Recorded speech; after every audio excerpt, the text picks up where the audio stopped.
Почитувани, моето прашање е упатено до господинот Никола Груевски. Нефункционирањето на здравствениот систем во Република Македонија предизвикува трагични последици врз граѓаните со загубени човечки животи. Почина родилка во Гевгелија, почина родилка во Скопје.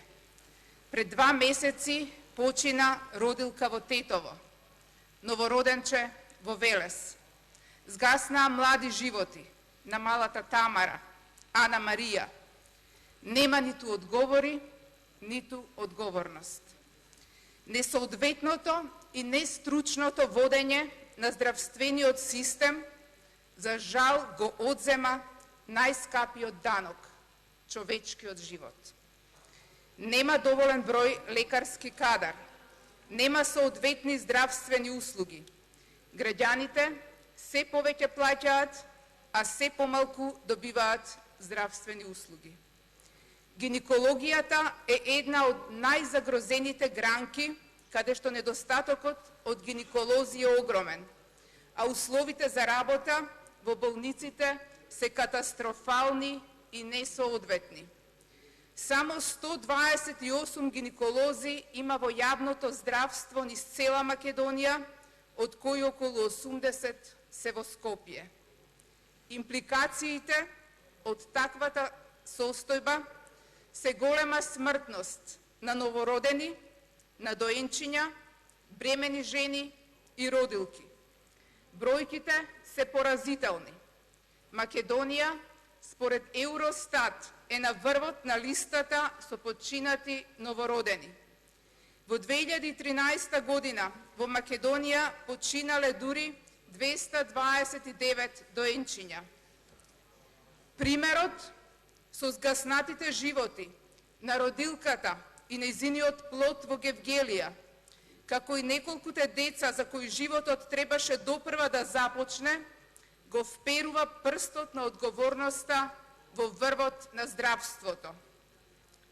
За препастувачката рамнодушност и игнорантски однос на господинот Никола Тодоров за последните трагични случувања во болниците низ Македонија покажува дека нема чувство на одговорност. Да имаше, Тодоров одамна ќе заминеше од челната позиција. Всушност, да имаше, немаше ни да се нафати да раководи со ресор во кој е апсолутен лаик. Неговиот допир со здравството, кој го раководи, пред да стане министер во овој ресор, е само како пациент.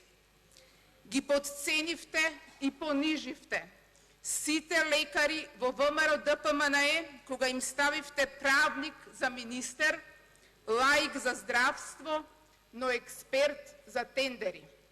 Со тоа покажавте како гледате на здравството и што ви е целта – тендерите, а не подобрување на здравствениот систем.